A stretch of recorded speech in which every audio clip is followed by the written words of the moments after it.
Bismillahirrahmanirrahim. Assalamualaikum warahmatullahi wabarakatuh. Saya Yusriani dari kelas 12 IPS 3 akan menjelaskan sedikit tentang prinsip-prinsip geografi. Prinsip-prinsip geografi. Prinsip geografi. 1.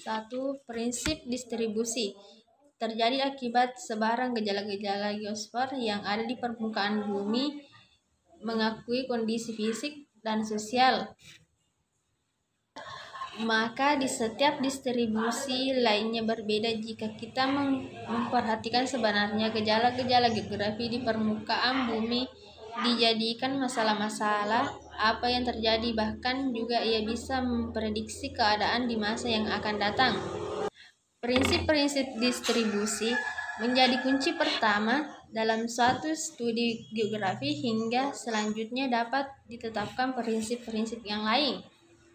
Peta persebaran di Indonesia, ilustrasi topik 2006. Selanjutnya yang kedua adalah prinsip interrelasi, menyatakan bahwa terdapat hubungan antara gejala geografi di suatu dengan gejala geografi yang lain di muka bumi ini. Tentu saja hal ini dilihat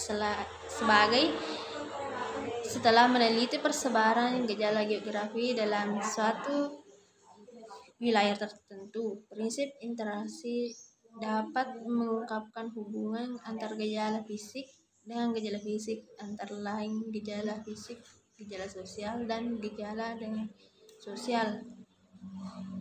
Dari suatu wilayah, pembangunan hutan untuk pembukaan lahan salah satu bentuk prinsip interrelasi. Sebagai contoh, usaha pembukaan lahan di hutan untuk keperluan area pertambangan dan menyebabkan terjadinya penebangan hutan dan berubahnya ekosistem di suatu daerah dan tumbuhan di area hutan tersebut. Yang ketiga yaitu prinsip deskripsi,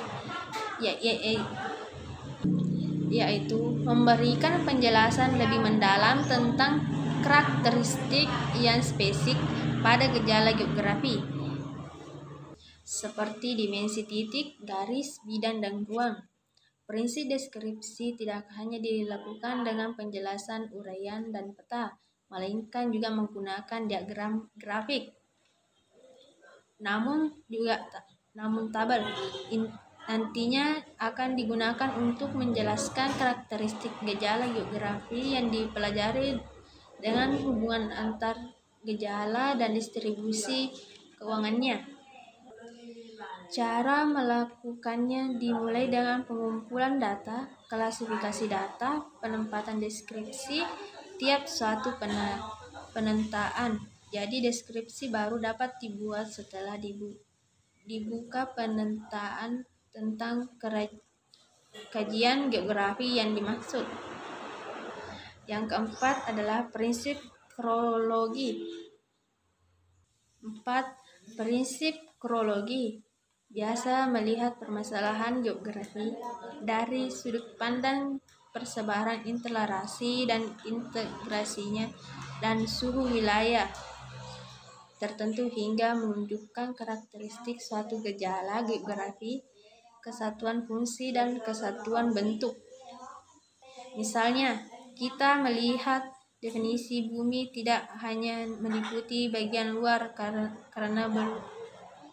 bagian luar bumi, baik air yang ada di permukaan bumi maupun di tanah, serta makhluk hidup yang ada di dalamnya.